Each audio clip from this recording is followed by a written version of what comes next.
You live in an age where lust is not a temptation, it is an economy.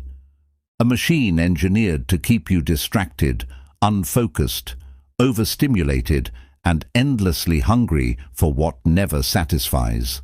You stare at the glow of a screen and call it connection. You kneel before pixels and call it intimacy. You drain your strength chasing illusions, wondering why your soul feels hollow. The truth is simple, brutal, and undeniable. You are being consumed by the very pleasure you worship. Men today are not defeated by other men. They are defeated by their own minds, by their own cravings, by the women they cannot have, do not know, will never touch. Women who parade their bodies into the marketplace of attention, not because they are evil, but because the world taught them that exposure is currency and modesty is poverty. This book will not tell you to hate anyone. It will tell you to wake up. Because the war destroying you is not fought outside, it is fought inside your skull, inside your habits, inside your lust, inside your emptiness. And if you do not reclaim your mind, your purpose, your strength, you will be just another man who lived without ever living, who desired without ever becoming, who drowned in pleasure without ever touching greatness. This is the story of how you fell and how you rise, if you have the courage to continue. Chapter 1. The Pleasure That Hunts You. Lust hunts you the way parasites hunt a host, quietly, internally, invisibly. A man can live under the illusion of strength while being eaten alive from within. Throughout human history, men feared predators with teeth and claws. Today, the most dangerous predator does not roar. It whispers, it smiles. It appears on the screen in your hand, in your pocket, on your desk, in your bed. You don't run from it. You invite it. You give it your time, your energy, your identity. You let it reshape your mind like wet clay. Modern lust is not instinct. It is engineering. It is an economic structure, an attention trap, a psychological net designed to drain your discipline one impulse at a time. You are not failing because you are weak. You are failing because you are fighting an invisible war with a weapon made from your own desires.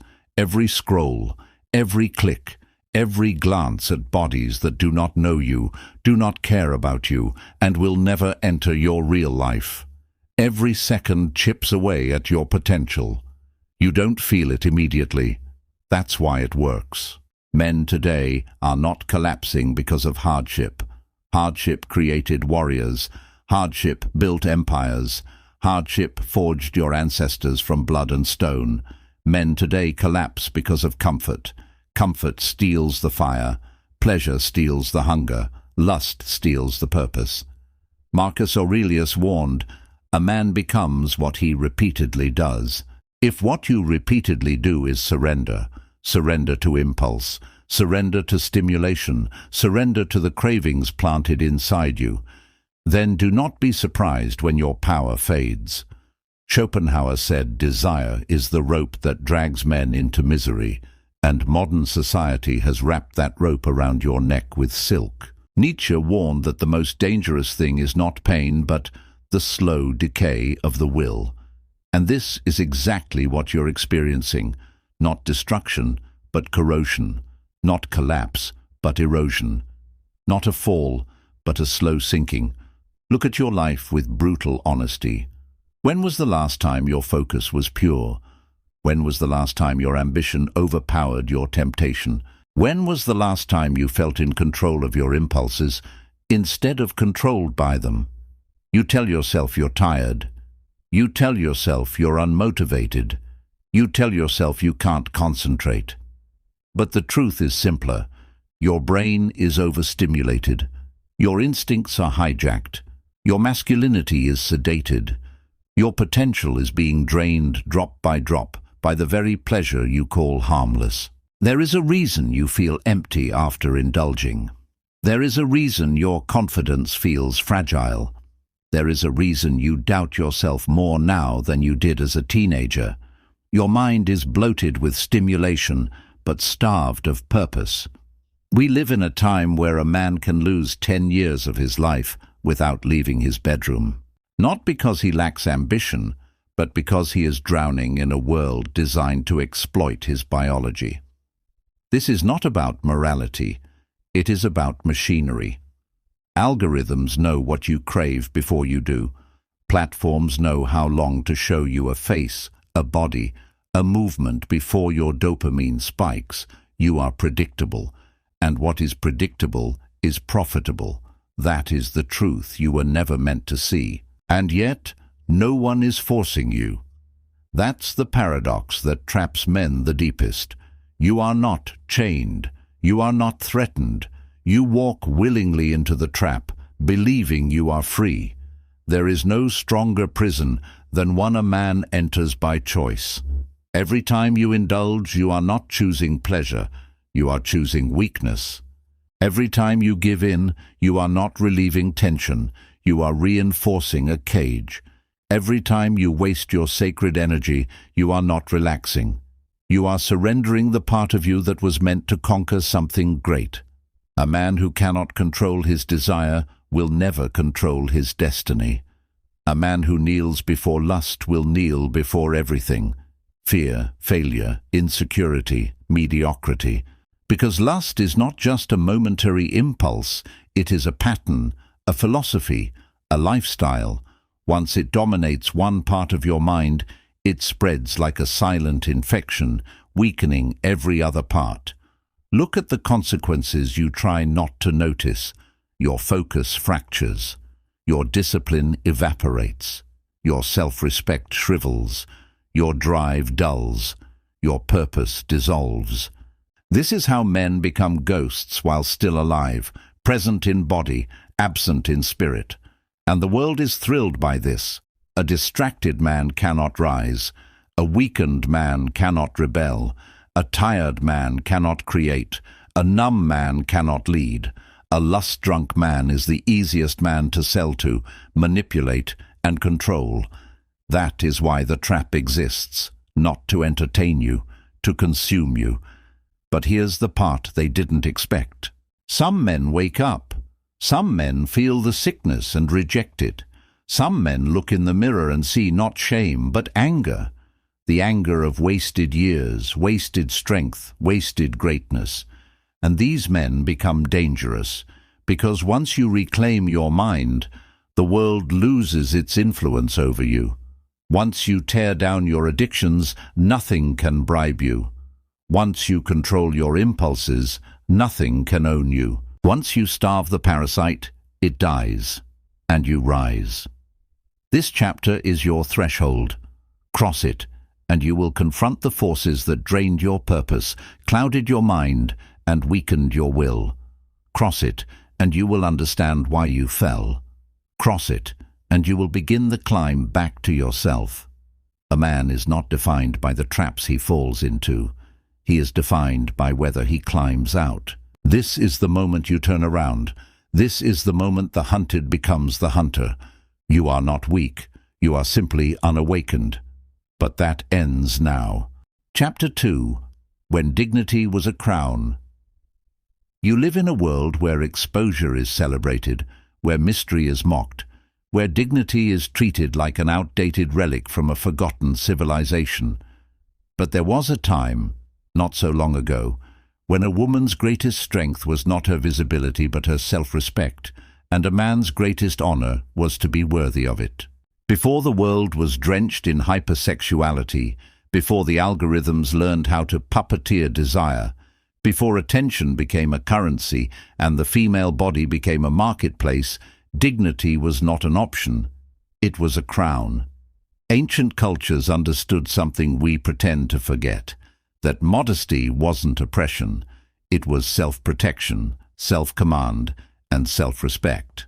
A woman's value wasn't measured by how many eyes she could attract, but by how few men she allowed to witness her true self.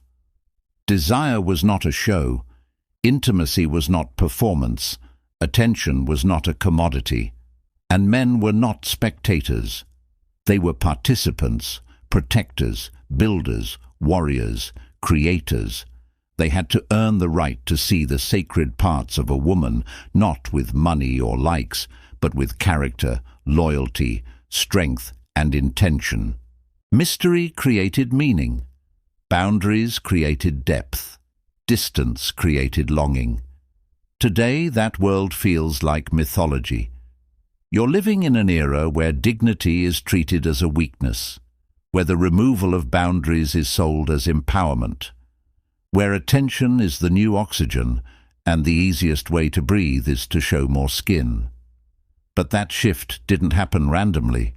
It was engineered by the same system that hunts you. Because when dignity collapses, desire becomes uncontrollable, and uncontrolled desire is the easiest thing to monetize. The modern world convinced women to trade their crown for a spotlight, and now the spotlight owns them. Scroll through any platform long enough and you will see more skin, more posing, more curated sexuality, more exposure disguised as freedom. And the tragedy is not that women are doing this. The tragedy is why they are doing it. Attention, validation, security, money, relevance, survival. The world changed, and they adapted to the incentives the world gave them. For thousands of years, women were taught that their dignity was sacred. Now they are taught that their visibility is profitable. But visibility is not the same as value, and exposure is not the same as empowerment. The problem is not women. The problem is the world that taught them this is the only way to be seen. The world where worth is measured in followers, where validation comes from strangers, where beauty has become a competitive sport, where the body is no longer a temple, but a product. The ancient woman protected herself. She knew men's eyes were powerful, dangerous, transformative. She understood that intimacy was meaningful because it was private. Today, privacy is gone. Everything is public. Everything is shared. Everything is performed. And a woman no longer saves her beauty for the man she loves. She distributes it across the world for digital applause. Men, in turn, no longer chase noble connection. They chase stimulation. They don't court, they consume. They don't build relationships, they collect images. They don't pursue love, they pursue escape. Modern men are drowning in desire not because women changed, but because the world commodified femininity and fed it to you in endless loops until your mind broke.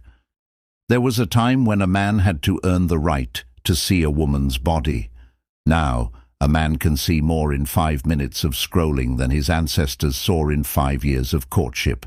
What do you think that does to a man's mind, to his expectations, to his sense of reality, to his ability to form genuine connection? It destroys it, slowly, silently, permanently. And here is the darkest part. Most men don't even realize the damage. They think they are just looking, just scrolling, just relaxing. But every image rewires their brain. Every exposure dulls their sensitivity. Every comparison poisons their expectations. Every stimulation weakens their discipline. The hunter becomes the hunted the moment he cannot control what he sees. In the ancient world, a man saw a feminine figure and felt electricity, not because he was thirsty, but because intimacy was rare, sacred, meaningful. Today, a man sees thousands of bodies every month in poses designed in boardrooms and optimized by algorithms, and he feels nothing but fatigue. Modern overexposure has numbed the masculine soul. You don't crave women anymore. You crave stimulation. You don't desire connection. You desire novelty. You don't seek intimacy. You seek escape. You are no longer a man in pursuit. You are a man being pursued by his own impulses.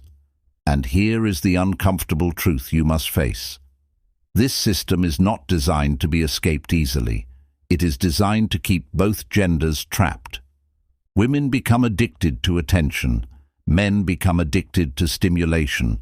Both lose dignity. Both lose depth. Both lose intimacy.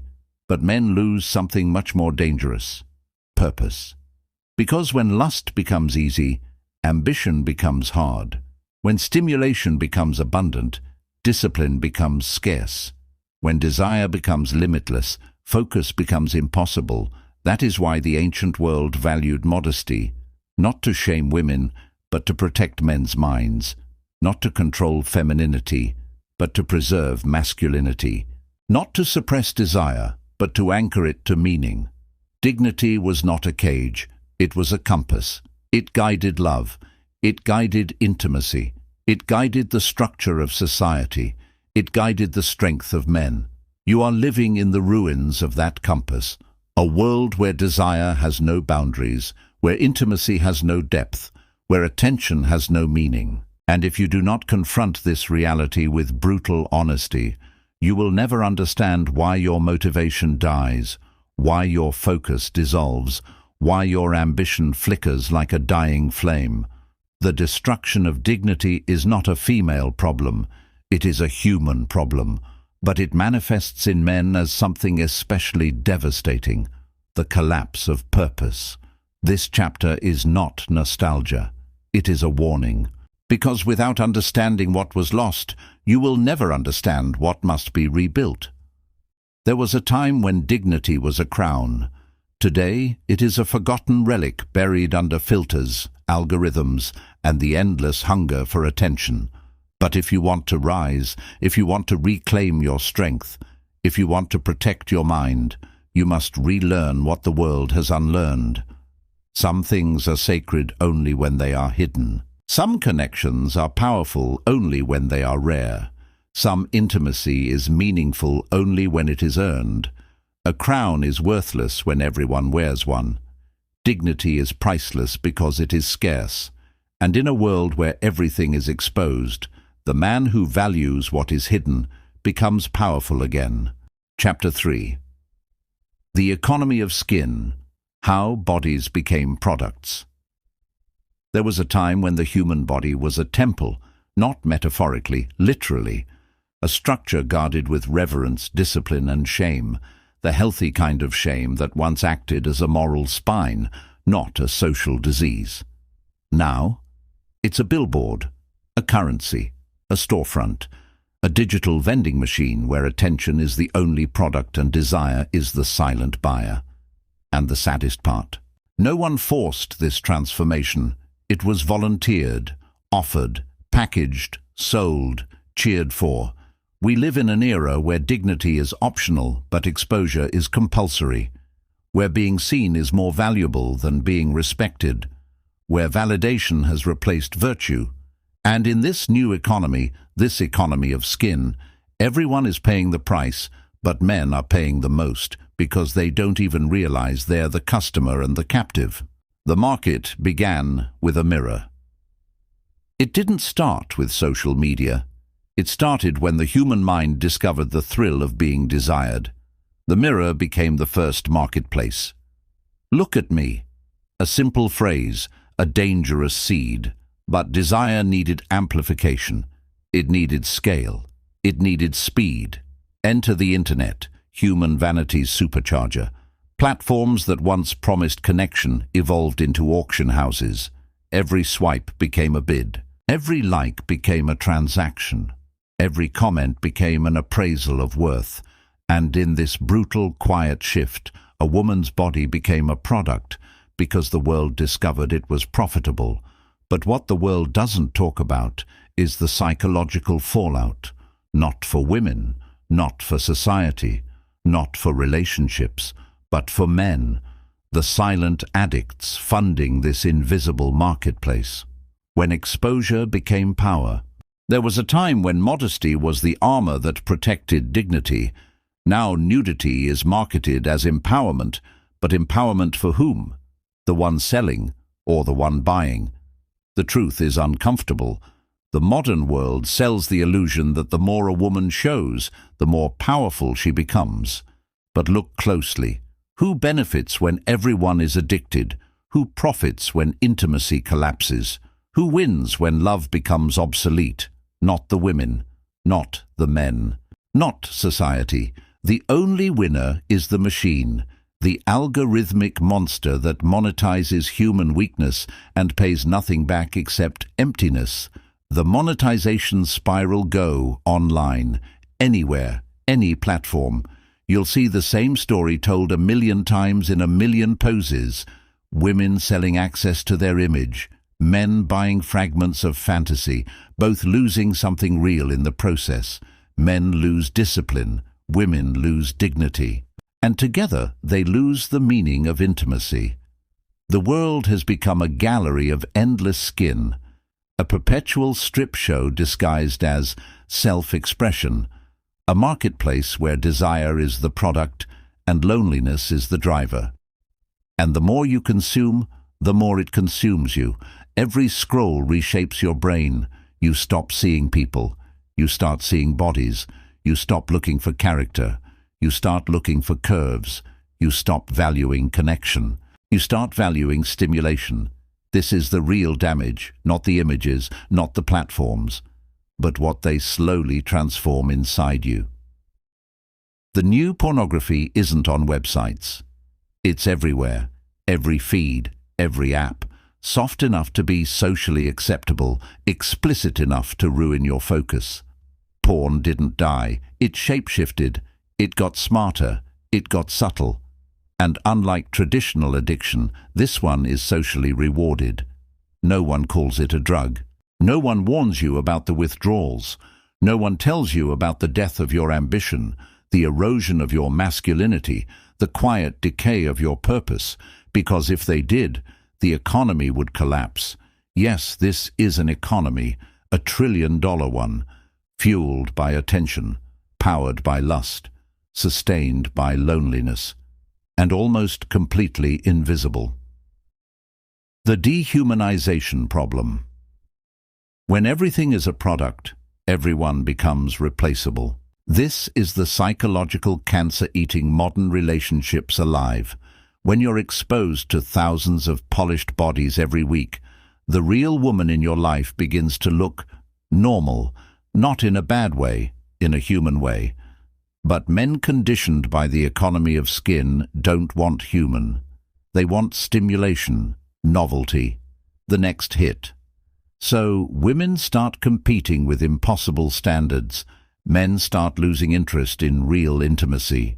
Both start losing trust, patience, and emotional depth.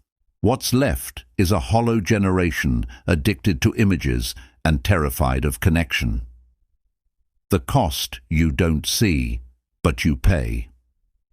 The real tragedy isn't that women are monetizing their bodies. It's that men are paying with their lives, not their money, their futures, their drive, their potential. Every scroll steals a piece of your discipline. Every click steals a fragment of your self-respect. Every moment wasted in desire pushes your mission further into the shadows. Lust isn't just a distraction, it's a thief that knows your blind spots. It steals quietly, relentlessly, effortlessly, and men let it, gladly, repeatedly, without realizing what they're giving away. This market was built on male weakness. If men didn't pay, the market wouldn't exist. This economy survives because men don't fight their impulses, because they don't control their desires, because they've been convinced that consumption is harmless. But it's not harmless. It's corrosive. Every indulgence is an erosion of willpower. Every craving is a chain wrapped around your ambition. Every fantasy is a cage disguised as pleasure. This marketplace didn't grow because women advertised. It grew because men obeyed. And as long as men stay weak, the economy stays strong. And as long as the economy stays strong, men stay weak. The algorithmic master. Your weakness isn't random. It's engineered, calculated, refined. Algorithms watch you like a hunter watches prey. Every pause on a picture, every lingering moment, every subtle interest. They feed your impulses back to you until your impulses become your identity. You didn't choose this addiction. It was chosen for you. But you keep choosing to continue it. And that's the part that destroys you. The world sold you. Lust, but you bought the lie. You were sold the idea that an endless supply of stimulation is freedom, but it's not freedom, it's captivity. The man who needs constant pleasure is a slave. The man who can control himself is a king. You were born with a purpose. Lust buries it. You were born with potential. Lust poisons it. You were born to be dangerous. Lust makes you docile. This is the true cost of the economy of skin. It turns men who were destined for greatness into spectators of their own decline, and this is where the war begins, not against women, not against social media, not against society, but against the version of yourself that keeps buying poison with his time and calling it pleasure.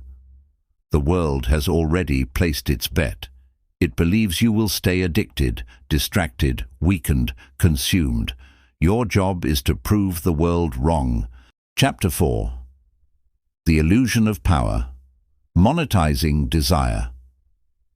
Power. A beautiful word, a seductive word, a word men have chased for thousands of years. But in the modern world, power has been repackaged into something almost unrecognizable. It no longer comes from mastery, discipline, or purpose. It comes from visibility, from likes, from bodies, from attention, or at least, that's what the world wants you to believe. Because if you believe that attention is power, you'll keep chasing it. You'll keep paying for it, and you'll never realize the truth. Real power doesn't need to be seen. Real power just is. But this new marketplace, this digital empire where desire is currency, has convinced millions of women that exposure equals strength, and convinced millions of men that consuming it is harmless. Both beliefs are lies so perfectly crafted that most people live and die without ever questioning them. The transformation of desire into a business model. It started with a simple realization. Human attention is the most valuable resource in the world. More valuable than money, more valuable than gold, more valuable than oil. If you control attention, you control behavior. If you control behavior, you control markets. If you control markets, you control cultures. And nothing steals attention faster or more predictably than sexual desire. It is the most ancient impulse in the human mind. Older than language, older than civilization, older than morality. This impulse was never meant to be weaponized, but in the modern world it is. Deliberately, strategically, aggressively, every platform, every algorithm, every app is built around one principle. If it triggers desire, it sells. Desire is now a business model, and men are the unpaid labor keeping it alive. The false throne of female power. The modern world tells women that their power comes from how many eyes they can capture, that their worth increases with exposure, that confidence are turning themselves into content. But this isn't empowerment. It's dependence disguised as freedom. If your power relies on strangers staying addicted to your image, you're not powerful. You're precarious. You're replaceable. You're trapped in a marketplace that never stops demanding more exposure, more angles, more skin, more shock. And when attention fades, as it always does, so does the identity built upon it. In the ancient world, dignity created value. In the modern world, exposure destroys it.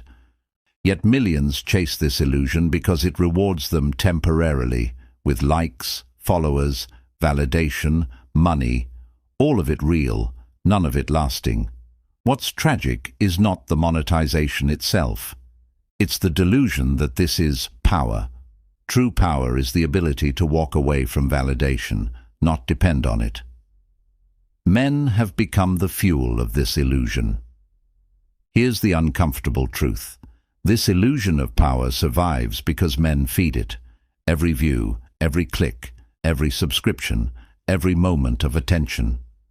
Men are the silent investors funding a system that destroys their discipline, rewires their brains, and empties their lives. The world whispers to you, It's harmless. Everyone does it. It's normal. But nothing that destroys your focus is harmless. Nothing that erodes your masculinity is normal. Nothing that hijacks your purpose is acceptable. The real cost isn't the money men spend. It's the ambition they lose. Because every time you seek pleasure without effort, you weaken the part of you that was built to conquer. Marcus Aurelius said, "You become what you give your attention to. Give your attention to skin, you become a slave to desire. Give your attention to purpose, you become a force." The algorithm doesn't sell to women, it sells. Women think they are using social media. Men think they are consuming social media. Both are wrong. Social media is using all of them. Algorithms don't care about empowerment. They care about engagement. And what has the highest engagement? Desire. Not intelligence, not morality, not wisdom. Desire. So the system pushes women to reveal more, and pushes men to watch more, and pushes both sides deeper into a cycle neither of them can escape. Women become products. Men become addicts. The algorithm becomes the king. And no one questions the king, because the king gives dopamine, and dopamine feels like happiness until it destroys you. When power becomes an illusion, men become weak. A man who believes he is powerless becomes numb. A man who believes pleasure is power becomes soft. A man who believes women's bodies are entertainment becomes distracted. And a distracted man is the easiest man to control. This is the true tragedy. Men were once feared for their discipline, respected for their purpose, admired for their strength. Now, a generation of men is hypnotized, not by violence, not by oppression, not by ideology, but by lust sold through a screen. Epicurus said, "What you avoid determines what you become." But today, men avoid discomfort and run toward pleasure. They avoid purpose and run toward stimulation. They avoid building themselves and run toward escaping themselves. The modern man is not powerless. He is simply outnumbered by his impulses. And a man governed by impulse cannot lead. He can only follow. The silent collapse of male ambition. Every time you indulge in digital lust, you lose something you don't immediately see. You lose urgency. You lose hunger. You lose clarity. You lose aggression, the healthy kind, the productive kind. The edge that drives you to build something meaningful. The fire that once made men conquer mountains. The discipline that once shaped civilizations. But modern men trade all of this for a momentary rush that disappears as quickly as it arrives. Pleasure without effort destroys the will to create. And without creation, men become shadows, moving, breathing, but not living. The world doesn't fear men anymore, because men no longer fear mediocrity. They accept it as long as the dopamine supply continues. The illusion was never about women, it was about control. Understand this clearly. This system doesn't care about women gaining influence. It cares about men losing direction. Because a man without direction is profitable, predictable, manipulatable, he will scroll, he will click, he will buy, he will obey. It's not lust they want you addicted to, it's distraction. Lust is just the easiest tool. The illusion is simple. Make men believe they are consuming power while actually consuming weakness. Make them believe they are in control while slowly controlling them. Make them believe they are choosing pleasure while being chosen by it. You think you're the observer? You're the product. You think you're the consumer. You're the consumed. Break that illusion, and you break their control. The only way out requires brutal honesty. If you want to escape the illusion, you must confront a truth most men avoid. You are addicted to something that makes you weaker, not because you're evil, not because you're broken, not because you're flawed, but because you're human. And the modern world knows exactly how to use that against you. The Stoics believed that self-mastery is the root of freedom. But you cannot master what you refuse to acknowledge. Your desires are not your enemy. Your obedience to them is. The world profits when you surrender. You profit when you resist. The illusion breaks in Chapter 5. Now that you understand how the illusion of power is engineered, you must understand the final result of this manipulation, the slow, painful death of real human intimacy. Chapter 5 will show you how lust-driven culture destroys the soul of connection, and how escaping it is the first step to becoming a man the world cannot bend, buy, or break. Chapter 5. The Death of Intimacy. Touch replaced by screens. Intimacy was once the rarest form of human treasure, something that took time, vulnerability, and trust to earn. It was slow. It was meaningful. It required presence, depth, effort. Now, intimacy is something people perform, not something they build. A staged emotion, a curated illusion, a filtered connection.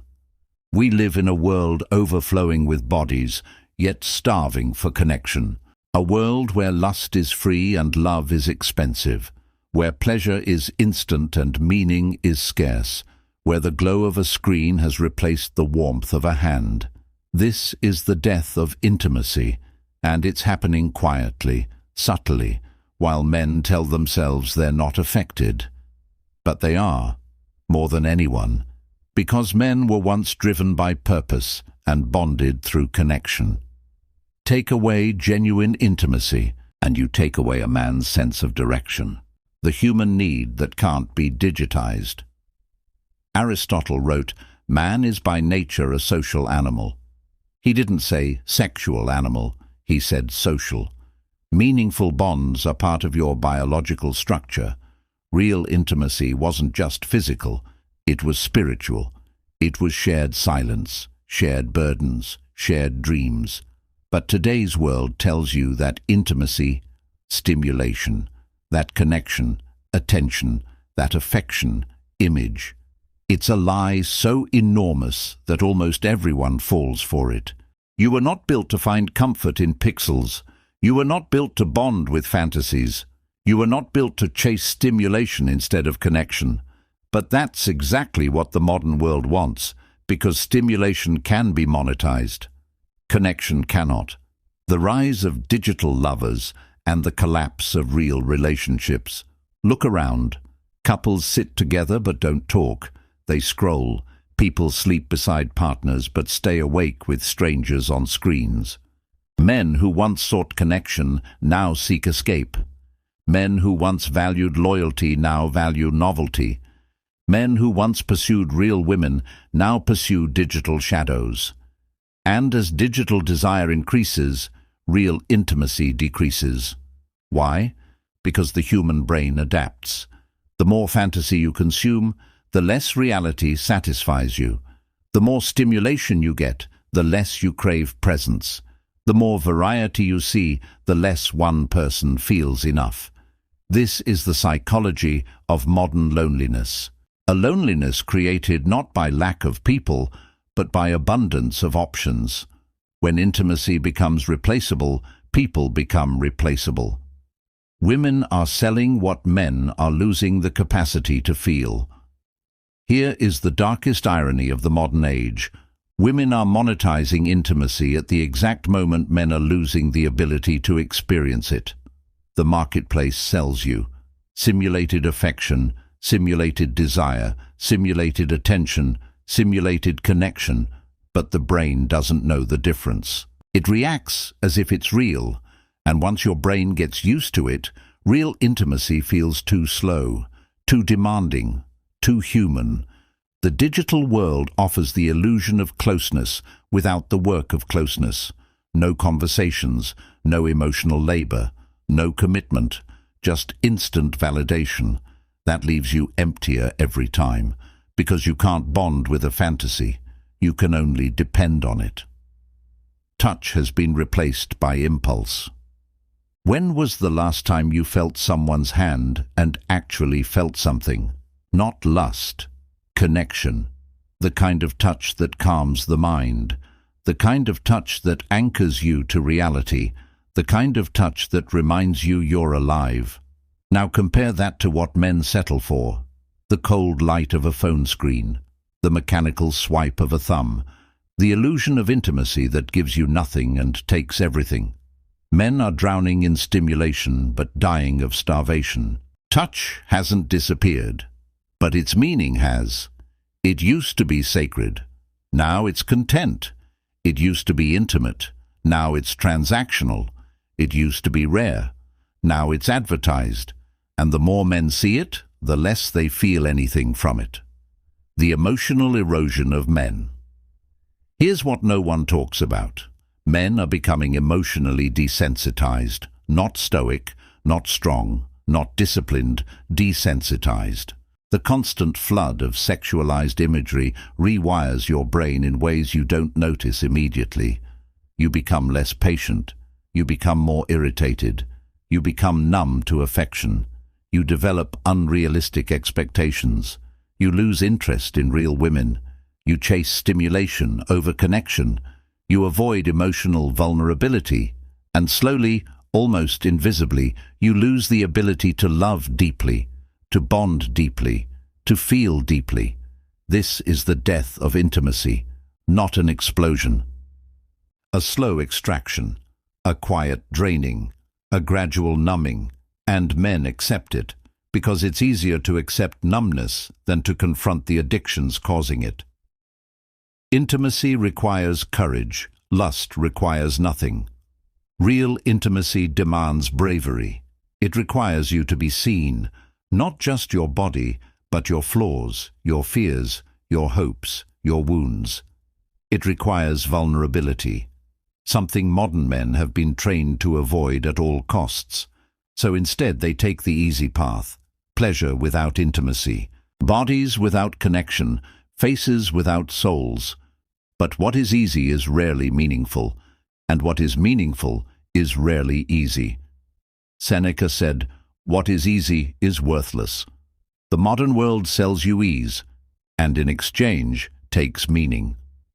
The relationship apocalypse. We are entering a generation where couples break up over temptations they never would have seen 100 years ago. Men compare their partners to digital illusions. Women compete with unattainable standards. Trust becomes fragile. Authenticity becomes rare. Commitment becomes optional. And intimacy becomes a luxury. The saddest part. Most people don't even realize what's being lost. We are becoming spectators of love instead of participants. We are becoming consumers of connection instead of creators of it. Everyone wants to feel something, but no one wants to work for it. The final cost, the hollowing of the soul. The death of intimacy isn't just emotional, it's existential. When men lose intimacy, they lose grounding, they lose direction, they lose the sense of being connected to something larger than themselves. A man without intimacy becomes isolated. An isolated man becomes aimless. An aimless man becomes destructive to himself, to others, to his future. Lust can fill your time, but it cannot fill your soul. And a man with an empty soul is the easiest man to control. This is the ultimate goal of a world that profits from your weakness, to keep you stimulated but alone, distracted but empty, connected digitally but disconnected emotionally, because a man without intimacy will cling to pleasure, and pleasure can be sold. The rebirth of intimacy begins with you. You cannot fix society overnight. You cannot change the marketplace. You cannot erase the digital world, but you can reclaim yourself. You can choose discipline over impulse, presence over distraction, connection over stimulation, purpose over pleasure. Intimacy begins when lust loses its grip, when the noise of stimulation finally fades, when you choose to feel again, not through screens, but through real human connection. This is the beginning of becoming whole again, of becoming human again, of becoming a man again. Chapter 6 exposes how deeply lust corrupts your mind, and why breaking its psychological chains is the turning point between a wasted life and a legendary one. Chapter 6. What lust does to a man's mind. Lust doesn't knock on your door like a threat. It slips in quietly, dressed like a friend. It whispers instead of shouts. It comforts you instead of warning you. And that's why it's so dangerous. Most men think lust is a habit, a preference, a small vice, a private escape. But lust is none of those things. It is an invasive force, a psychological parasite that enters the mind, rewires it, and reshapes the man who lives inside it. Not at once, not violently, but gradually, subtly, consistently. Lust doesn't destroy men instantly. It dissolves them, slowly, quietly, invisibly, until one day they look in the mirror and realize the warrior they were meant to become has been replaced by a restless, hollow, weakened version of themselves. This chapter reveals how that transformation happens, and how you can end it before it ends you. The first damage: your mind stops being your own. The Greek philosopher Epictetus said, "No man is free who is not master of himself." Modern men have lost this mastery without even noticing. Lust hijacks the mind through repetition. It teaches your brain to crave stimulation the way a starving man craves food, not because it's good for you, but because your mind has learned to rely on it. Here's what actually happens. You think you're choosing to indulge, but at some point, your mind starts choosing for you. Your impulses begin operating on autopilot. Your discipline becomes silent. Your logic becomes irrelevant. This is the beginning of mental slavery. When you begin obeying desires that do not serve your future, most addictions destroy the body, but lust destroys the command center, the mind itself. The fantasy loop: how lust rewires your brain. Lust creates a feedback loop that feels pleasurable at first, but becomes corrosive over time. It works like this. 1. You see stimulation. Your brain releases dopamine. 2. Dopamine creates reward. It teaches your brain to crave more. 3. Reward becomes routine. Your mind starts seeking stimulation instead of creating it. 4. Routine becomes dependence. You stop controlling the desire controls you. This is why modern men struggle with focus, discipline, and long-term ambition. Their brains are addicted to short-term pleasure. The mind, that is trained to chase instant gratification, loses the ability to pursue long-term fulfillment. You can't build empires when your brain is wired for indulgence instead of impact. Lust destroys your ability to desire real women. Here's the brutal truth no one tells young men. The more you indulge in digital stimulation, the less your mind responds to real intimacy. Why? Because your brain adapts to whatever you expose it to frequently. If you feed it endless novelty, real women, imperfect, unpredictable, emotional, feel too normal, not stimulating enough, not curated enough, not instant enough. Lust trains your brain to expect fantasy. Real relationships don't stand a chance against fantasy. This is why so many men lose interest in dating, become socially withdrawn, find intimacy overwhelming, avoid emotional risk, become disappointed with real partners. Lust doesn't just distort your perception of women, it distorts your capacity to love, to bond, to feel. Lust turns men into spectators.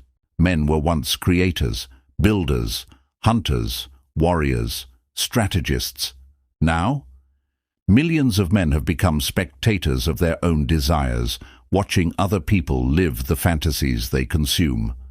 It's psychological castration, a slow removal of drive ambition, and aggression.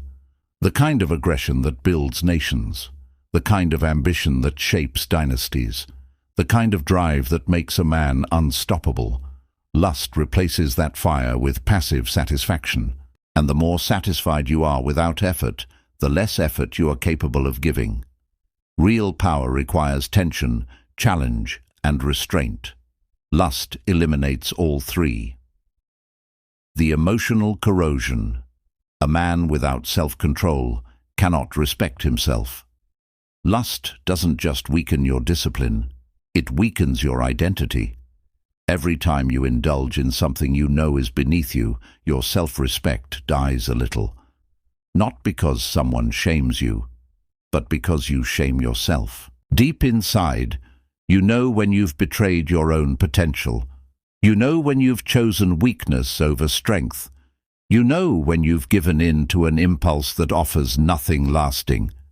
And here's the worst part. Your mind remembers every act of surrender. Every moment of weakness compounds. Soon, you begin to believe you are incapable of control, and a man who doesn't believe in his own discipline stops aspiring for greatness. He settles, he shrinks, he retreats, all because he cannot trust his own mind anymore. Lust makes men fear, challenge, and seek comfort. Men addicted to stimulation stop seeking adversity. Their brains become conditioned to avoid discomfort at all costs. But all greatness is built on the opposite. Embracing discomfort, walking into fear, choosing challenges others avoid. Lust flips this wiring. Your brain becomes lazy. Your ambition becomes optional. Your hunger becomes muted. Your masculinity becomes passive. You stop being a man of action and become a man of reaction, moving only when desire calls, never when purpose calls. The illusion of harmless pleasure. Modern culture tells you it's natural, it's healthy, everyone does it. It's just pleasure. But if something is harmless, why does it make you weaker? Why does it drain your time, your energy, your passion? Why does it sabotage relationships? Why does it kill discipline? Why does it destroy your self-image? Anything that steals your strength is not harmless. Anything that rewires your brain against your goals is not harmless. Anything that replaces purpose with pleasure is not harmless. Lust is a thief disguised as medicine. The philosophers already warned us. You think this is a modern problem? It isn't. For thousands of years, wise men have warned about lust's power. Plato said lust chains the mind. Seneca said lust makes men weak.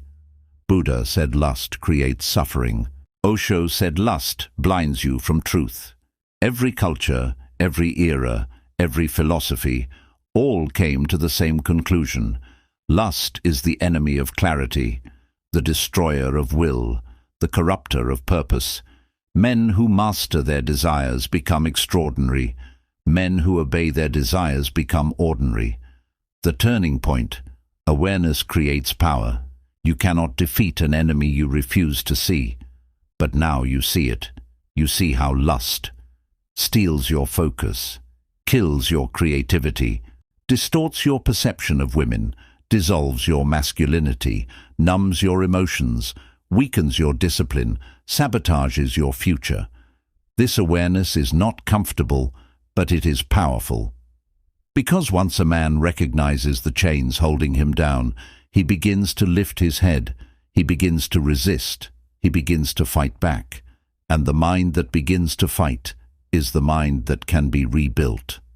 Now that you understand how lust infects and dismantles the masculine mind, Chapter 7 shows you the path out, the way to dig up the buried fire inside you and reclaim the purpose that was stolen from you. Chapter 7 is the pivot point, the beginning of becoming a man who cannot be seduced by weakness or controlled by desire. Chapter 7.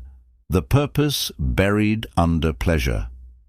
There is a moment in every man's life when he realizes he has betrayed himself long before the world betrayed him. Not through crime, not through violence, but through comfort. Comfort is the quiet assassin. It kills you politely, silently, softly. It smothers your destiny with a warm blanket and tells you that tomorrow is a better day to start becoming who you were meant to be. And tomorrow never arrives. You know this. You've felt this. You've lived this. You sit there, wondering why your soul feels small, why your ambition flickers like a dying candle, why your chest feels hollow even when your life is fine. It's because you've been feeding yourself pleasure instead of purpose. And now your body is alive, but your spirit is starving. Every man has a purpose, not a job, not a hobby, a calling, something that demands strength, sacrifice, discipline, and evolution. But purpose is heavy. It requires struggle, and you live in a world designed to help you avoid struggle at any cost. The ancient Stoics had a phrase, "If you seek a path without obstacles, it leads nowhere." And yet the modern man moves through life like water, searching for the easiest possible route, the softest experience, the quickest reward. He wants the results of a warrior with the lifestyle of a consumer. This is why pleasure is so dangerous. It requires nothing from you. Purpose requires everything. The world has turned pleasure into your default state, because a man drowning in gratification is a man who cannot think, cannot build, cannot resist, cannot ascend. A man absorbed in lust is no threat to mediocrity. A man addicted to stimulation is no rival to greatness. A man sedated by desire is easy to control.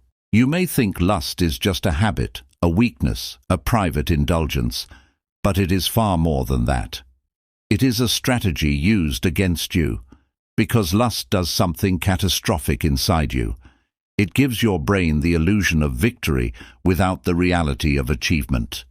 You feel like a conqueror without conquering anything. You feel like a man without becoming one. You feel like you've experienced intimacy without ever earning connection. You experience the reward without the journey. Pleasure steals the struggle that makes you powerful.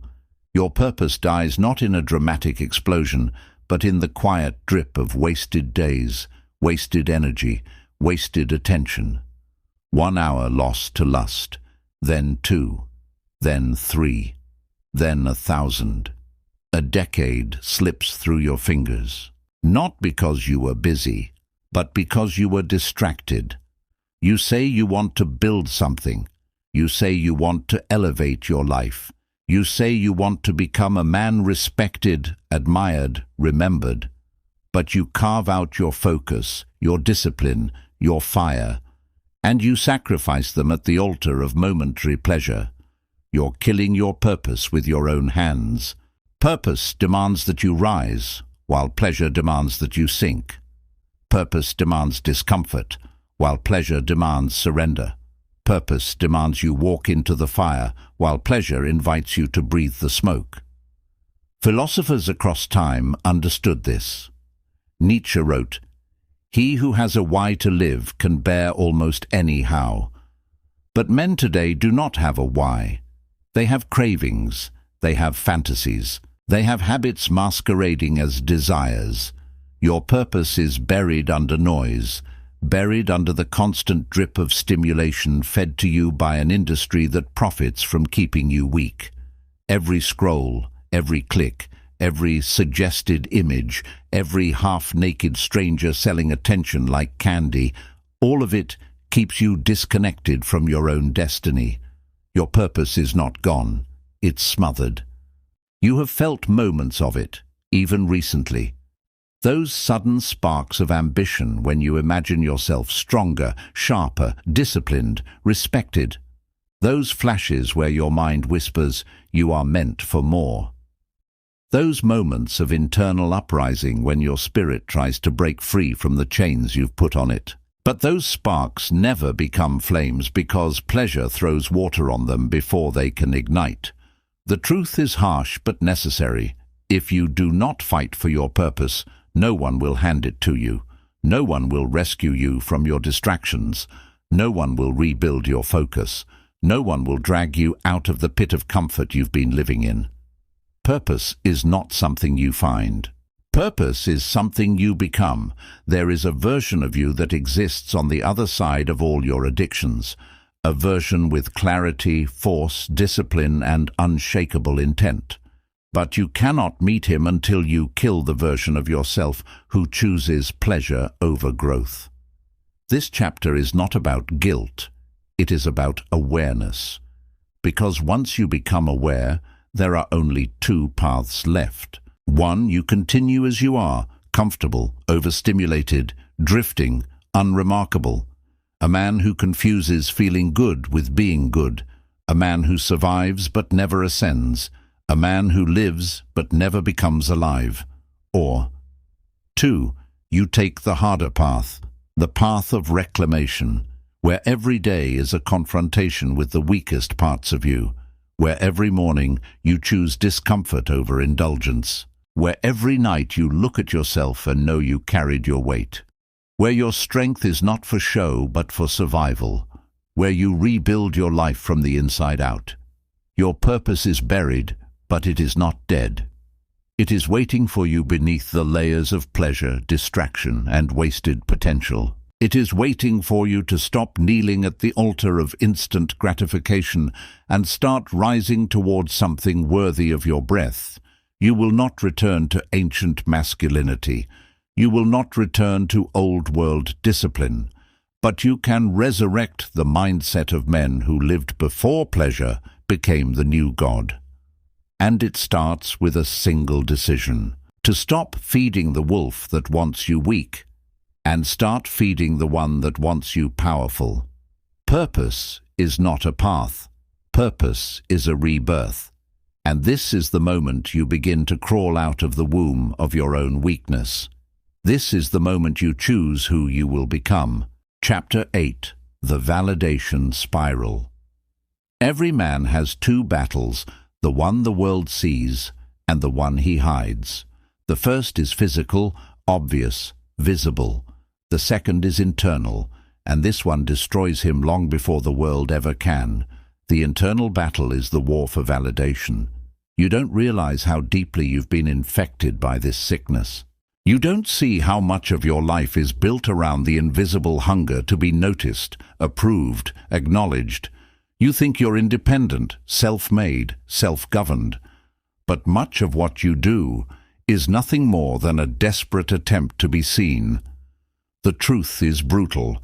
A man addicted to validation is a man who has already surrendered, not to others, but to his own emptiness. The world today preys on that emptiness. It weaponizes it. It sells you the fantasy that you can fill the void inside your chest with attention, praise, admiration, likes, compliments, or female approval. And like every fantasy, it dissolves the moment you reach for it. Women today understand the male hunger for validation better than men understand themselves, not because they are manipulative, but because the entire modern ecosystem rewards them financially for triggering that hunger. The validation you crave has a price tag, and you pay it again and again with your time, your attention, your spirit. Every time you chase a woman's approval, you trade a piece of your sovereignty. Every time you shape-shift to impress, you shrink. Every time you seek permission to feel worthy, you lose worth. The validation spiral begins with desire, but it ends with dependency. You start by wanting to be liked. Then you want to be admired. Then you want to be desired. Then you want to be needed. And eventually you want to be chosen. But here's the bitter truth. A man who needs validation will never be chosen. He will be used. Seneca once warned, "It is not that we have little time, but that we waste much." And no time is more wasted than the time spent performing for an audience that does not care, does not respect you, and cannot fulfill you. Look around you. Men today live as entertainers, not leaders. Their self-worth rises and falls based on who looked at them, who messaged them, who responded, who complimented them, who didn't. They dress for attention. They speak for approval. They work for applause. They exist in a digital circus where women dance for validation and men pay with theirs. You call it flirting. You call it playing the game. But it's not a game. It's a cycle, a trap, a spiral pulling you downward until you forget who you were before the world turned you into a beggar for attention. The validation spiral changes everything about a man. It corrodes his authenticity. It dilutes his ambition. It blinds him to purpose and magnifies his insecurity. He becomes reactive, not driven, emotional, not strategic, desperate, not powerful. A man like this cannot build anything real, not wealth, not discipline, not character, not intimacy, because everything he does is rooted in the fear of not being enough. Fear is the soil where weak men grow, and weak men overcompensate. They pretend, they exaggerate, they fabricate, they posture with fake confidence while their soul trembles. A man addicted to validation is incapable of being alone with himself because solitude exposes him, and so he runs from silence, from reflection, from responsibility, into the arms of distractions. Women, attention, screens, lust, noise, anything to avoid the mirror. The validation spiral is not just psychological, it is spiritual. Every moment spent chasing others is a moment stolen from building yourself. Every ounce of energy spent seeking approval is energy not spent pursuing mastery. Every hour wasted trying to impress is an hour you were meant to spend evolving.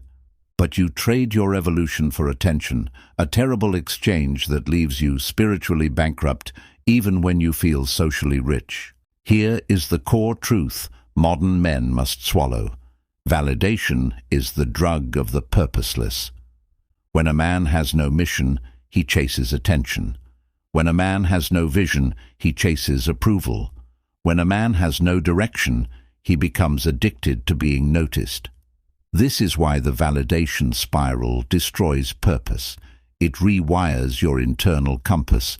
Instead of asking, "What must I become?" you start asking, "What will they think?" You become a slave to perception. Your dreams shrink to fit other people's expectations. Your identity bends to social pressure. Your masculinity dissolves under the weight of external judgment. You become a mirror, reflecting what others want to see instead of what you truly are. But here's what you don't realize. Respect never comes to the man who seeks it. Respect comes to the man who builds himself so completely that the world cannot help but notice. Validation is cheap, respect is earned, attention is instant, authority is forged, admiration is shallow, legacy is deep. You must climb out of the validation spiral not because you are above it, but because it keeps you below your potential. It keeps you from your destiny. It keeps you from becoming the man your future demands you to be. When you stop chasing validation, something extraordinary happens. You reclaim your mind. You reclaim your focus. You reclaim your ambition. You reclaim your masculinity. You reclaim your life. You begin to understand a truth the modern world has forgotten. The man who validates himself becomes untouchable. He walks differently. He speaks differently. He thinks differently. He creates differently. He becomes dangerous, not because he harms others, but because he cannot be harmed by their opinions. He is immune to seduction. He is immune to manipulation. He is immune to the economy of attention. He is a man anchored in purpose.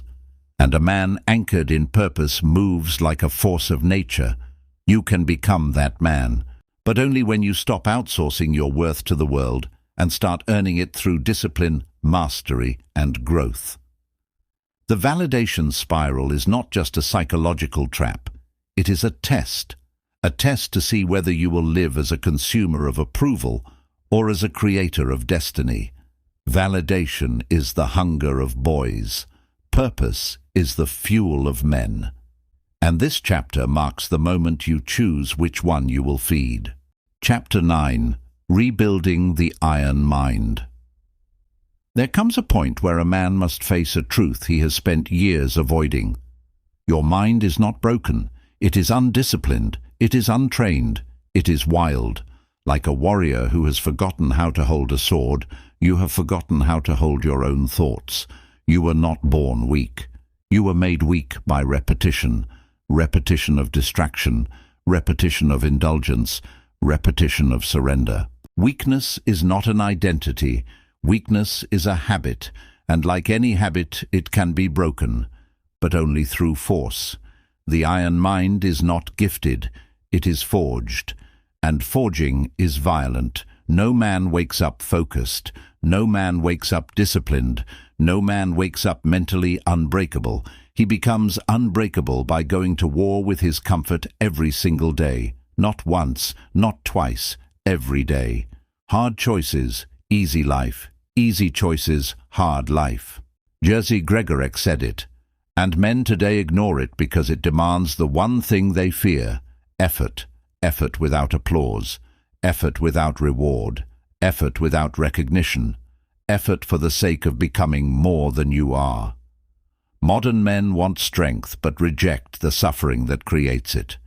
They want clarity without silence. They want focus without sacrifice. They want dominance without discipline. But an iron mind is not born in ease. It is born in discomfort. Deep, intentional discomfort. You do not become mentally strong by reading quotes. You become mentally strong by destroying the version of yourself who surrenders to every impulse. The mind only respects one thing: control. Not control over others.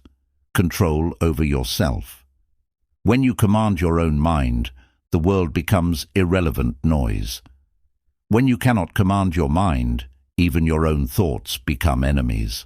The reason you feel scattered, unfocused, anxious, uncentered, it is not because something is wrong with you. It is because you have surrendered the throne of your inner kingdom. You let your impulses rule. You let your cravings rule. You let your emotions rule. You let the modern world dictate what you think, what you feel, what you desire. Your mind became soft because you never demanded hardness from it. Rebuilding the iron mind begins with reclaiming the throne. Not physically, not socially, internally. You reclaim your mind by doing the hardest thing a modern man can do.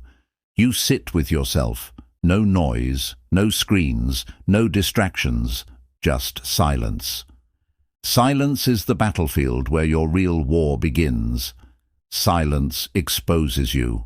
Silence shows you the truth behind your addictions. Silence reveals how loud your impulses are. Most men run from silence because silence shows them their own weakness. But a man who desires strength walks into silence like a soldier walks into battle. Not because he enjoys it, but because he knows he must. The iron mind is built through suffering, but not random suffering. It is built through chosen suffering. The suffering of waking up early when you want to sleep. The suffering of working while others relax. The suffering of restraining impulses while others indulge. The suffering of staying loyal to a mission no one else sees. It is suffering with direction. Every moment you resist an impulse, you strengthen your mind. Every moment you choose discipline over indulgence, you sharpen your mind. Every moment you deny the craving for pleasure, you harden your mind. Lust weakens the mind because it teaches you to obey your desires. Purpose strengthens the mind because it teaches you to command them. You must return to command. You must become the ruler of your instinct, not its servant. Epictetus once said, "No man is free who is not master of himself." But freedom today is misunderstood. Modern men think freedom is doing whatever they want. That is not freedom. That is chaos. That is slavery disguised as liberty. Real freedom is the ability to tell yourself no. Real freedom is the ability to act without emotional permission. Real freedom is the ability to choose long-term greatness over short-term pleasure. The iron mind does not chase pleasure. The iron mind chases mastery. And mastery requires rejection. Rejection of comfort, rejection of distraction, rejection of anything that dilutes your mission. You will be tempted to return to the softness you escaped. You will be tempted to slip back into lust, into laziness, into validation seeking. Your mind will try to negotiate with you. It will whisper that one moment of indulgence is harmless. But you must understand this. The mind remembers everything you do. Every surrender teaches it to surrender again. Every discipline teaches it to obey. Your mind is like a beast. If you feed it weakness, it becomes a predator that hunts your potential. If you feed it strength, it becomes a guardian that protects your purpose. The iron mind is not emotional. It is logical. It observes impulses but does not obey them. It feels fear but does not fall to it. It experiences desire but does not kneel. Men with iron minds do not feel less. They are ruled by less. And here is the truth few will tell you. The iron mind is lonely, not because strong men isolate themselves from others, but because mentally weak men isolate themselves from strength. Your growth threatens their comfort. Your discipline exposes their laziness. Your focus makes their distractions look irresponsible. Walk alone if you must, but do not walk back. Rebuilding your mind is rebuilding your life. It is rebuilding your identity, your purpose, your ambition. It is stripping away everything soft inside you and replacing it with resolve. Not anger, not arrogance, resolve. The iron mind is not loud. It is calm, silent, sharp, unshakable. When a man rebuilds his mind, the world cannot break him. Loss cannot break him. Rejection cannot break him. Failure cannot break him. Women cannot break him. Pleasure cannot break him. Because he is no longer at war with the world. He has won the war inside himself. And when a man wins that war, he becomes something rare in the modern age, a man who cannot be moved. You rebuild the iron mind one decision at a time, one resistance at a time, one conquered impulse at a time. You rebuild it by choosing strength when weakness is easier. You rebuild it by choosing growth when comfort whispers. You rebuild it by choosing purpose when pleasure calls your name. And once rebuilt, the iron mind does not bend. It does not break. It does not retreat. It becomes the foundation on which the rest of your life is forged. This chapter is not the end of your transformation. It is the beginning of your rebirth. The man you were is gone. The man you are becoming has only just awakened. Chapter 10. The Reborn Man. Dangerous, focused, untouchable. Every story of transformation has a moment when the old self dies, not in a blaze of glory, not in a dramatic scene, but in silence, the silence where a man realizes he can never return to who he was. This chapter is that moment, because if you've made it here, you've already shed versions of yourself you once believed were permanent. You've confronted your addictions. You've dismantled your illusions. You've seen how pleasure hunted you, how lust rewired you, how validation weakened you, how comfort seduced you. Now the only question left is the one every man must eventually face. Who will you become now that the boy in you has died? The reborn man is not a fantasy. He is not a concept. He is not a symbol of self-help culture or motivational slogans. He is a reality, a rare, dangerous reality. A reality you are now preparing to enter. The reborn man is dangerous not because he harms others, but because nothing can harm him. He is dangerous because he is no longer controlled by pleasure, lust, or attention. He is dangerous because he has learned to live without the approval that once enslaved him. He is dangerous because he sees through the illusions that trap ordinary men. The reborn man is feared by weak men, respected by strong men, and impossible for manipulative people to influence.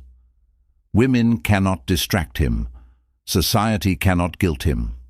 Comfort cannot seduce him. Pleasure cannot blind him. He walks with a silence that unnerves those who live loudly but think quietly. He moves with intention. He speaks with precision.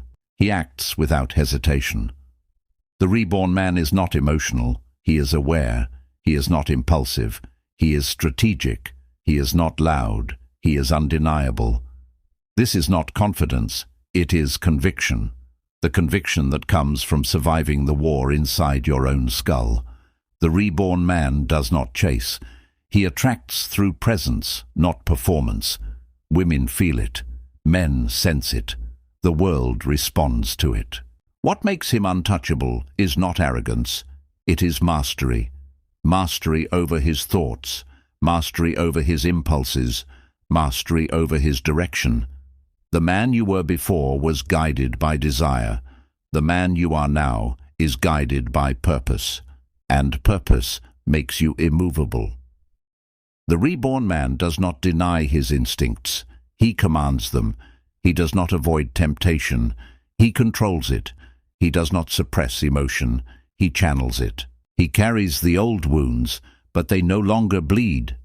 He carries the old fears, but they no longer dictate. He carries the old weaknesses, but they no longer speak. The reborn man is not perfect. He is powerful. Powerful because he has suffered and learned. Powerful because he has fallen and risen. Powerful because he has seen the darkness inside himself and walked through it instead of running away. Out of life's school of war, what does not kill me makes me stronger. Nietzsche wrote this not as a cliché, but as a warning. Strength is born from what tries to break you. The reborn man understands this. He embraces struggle not as punishment, but as purification. He lives by principles, not cravings, by standards, not impulses, by vision, not distraction. This is what separates him from the countless men who decay quietly in their own comfort. He knows the world is filled with traps, and now he sees them clearly. The trap of lust, the trap of validation, the trap of modern women monetizing attention, the trap of easy pleasure that drains long-term purpose, the trap of the digital circus designed to keep men docile. He recognizes every trap he once fell into, and he steps around them with precision, not because he is scared, but because he is focused. Focus is his identity. Purpose is his compass.